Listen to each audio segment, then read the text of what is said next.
NBC Live, I'm Laverne McGee. Thank you so much for joining us. Today was the final day of U.S. Supreme Court nominee Ketanji Brown Jackson's historic confirmation on Capitol Hill. And after 2 days of intense questioning from the Republicans and Democrats on the Judiciary Committee, Judge Jackson's hearings came to a close with testimony from legal scholars, witnesses, and experts from the American Bar Association.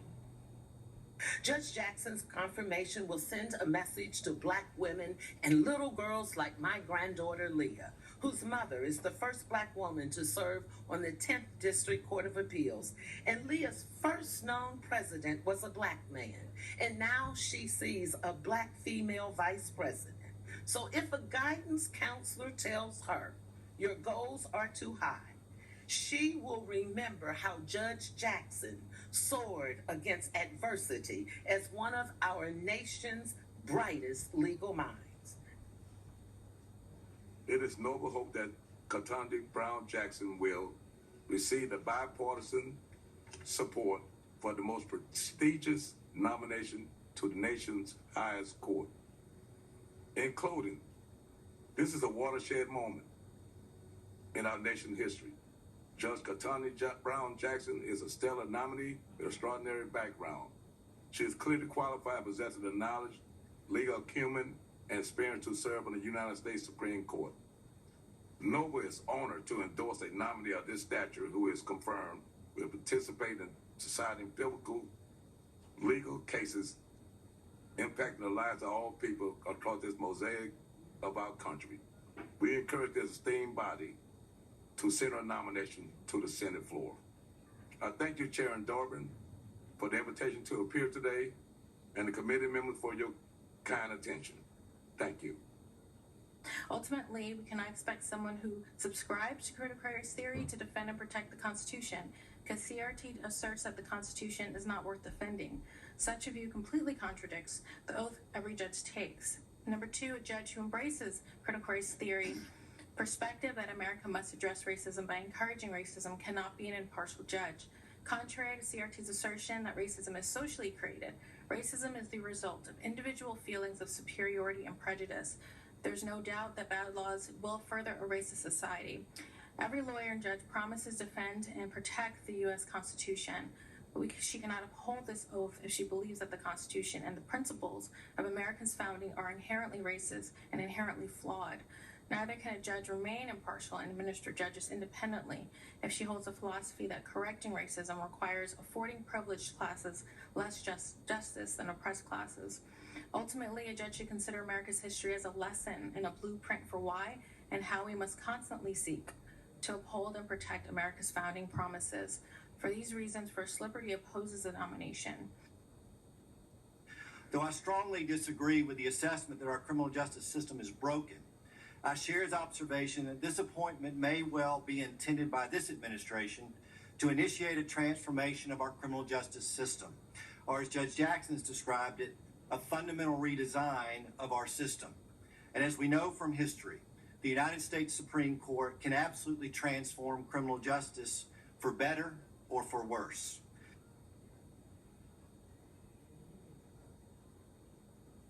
And joining me now is attorney Terrance Young. Thank you so much for being with us. I'd like your opinion on how you think overall these hearings went.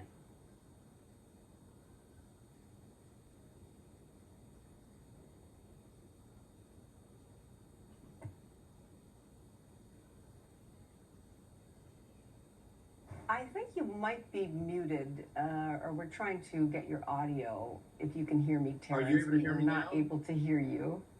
I can hear you Okay. now. Yes, I can hear you now. Thank you. I apologize, everyone, for that little snafu. You know how it is. Yeah, Terrance, just wanted your overall thoughts on how the hearings went. Well, I think Justice, or Judge, and soon-to-be Justice Ketanji Brown Jackson carried herself with dignity and honor in the face of some grueling questioning, particularly from those on the right. I thought many of the questions from some of the Republican senators crossed the line. Instead of looking at her incredible record of 550 opinions, considering the fact that she has more experience than 4 of the current justices on the court combined when they were appointed, and that she is the most experienced jurist to be appointed in the last 100 years, I thought that they focused a bit too much on things that were just not important in an effort to assassinate her character or score political points. But she was unfazed. She remained true to her dignity. She focused on her judicial philosophy. She didn't take the bait. And I'm very proud of her performance. I think she did well. I thought today was especially refreshing because today we heard from numerous members of the legal community who support her candidacy and were able to shine a light on all that she will add to the court, both professionally and historically. Yeah, I don't know if you heard Senator Cory Booker, but he's really trending on social media right now because he was just so passionate in his words, started to get very emotional, was, really talking about the fact that he wanted to see the positive in this despite, some of the negative issues. I don't know if you heard that, Terrance, but, I want us to take a listen to that just because it was just so incredibly moving. Let's listen to that. I just look at you and I start getting full of emotion. I'm jogging this morning and I'm at the end of the block I live on. And I get terrified because I put my music on loud when I'm jogging, trying to block out the noise of the heart attack I'm having. And this woman comes up on me, practically tackles me, an African-American woman. And the look on her eyes, she just wanted to touch me. Because I'm sitting so close to you, and tell me what it meant to her to watch you sitting where you're sitting. And you did not get there because of some left-wing agenda. You didn't get here because of some dark money groups. You got here how every black woman in America who's gotten anywhere has done. By being... like Ginger Rogers said, I did everything Fred Astaire did, but backwards in heels. And so I'm just sitting here saying, nobody's stealing my joy. Nobody's going to make me angry, especially not people that are called in a conservative magazine demagogic for what they're bringing up that just doesn't hold water. I'm not going to let my joy be stolen because I know you and we appreciate something that we get that a lot of my colleagues don't. I know Tim Scott does. And I want to tell you, when I look at you, this is why I get emotional.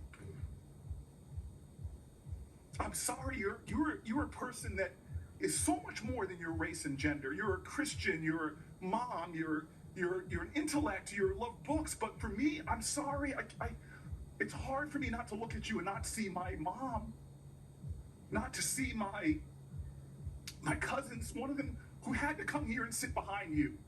She had to have your back. I see my ancestors and yours. Nobody's going to steal the joy of that woman in the street or the calls that I'm getting or the texts. Nobody's going to steal that joy. You have earned this spot. You are worthy. You are a great American.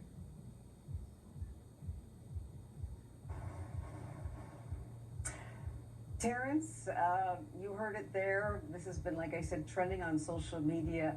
What do you think of his words? I thought it was a powerful moment. I actually got emotional hearing him talk about the way that he felt and what it meant to him. And I think what it means for so many black people in this country. So many black people fight so hard and they work so hard just to make it, just to survive. And here we have the most qualified jurist nominated for the U.S. Supreme Court in the past 100 years. Tremendous experience, amazing credentials, the best of the best, and still we have so many unjustified attacks on her character. And I think he was expressing what people were feeling inside, the frustration when they were hearing all of these unfair attacks that she had to sit there and endure so that she wouldn't play into the stereotype of being an angry black woman. And she did it. She did it with grace and dignity. And no one is going to take this moment away from the black community. No one is going to take away this historic moment. She will make it through this process, and she will be the next justice on the United States Supreme Court. it was just a beautiful moment for everybody, especially for Black America. Yeah, and I'm going to leave you on that positive note. Attorney Terrance Evans, thank you so much for joining us, as always. Take care. And stay with us. This is BNC Live. We'll be right back after this quick break.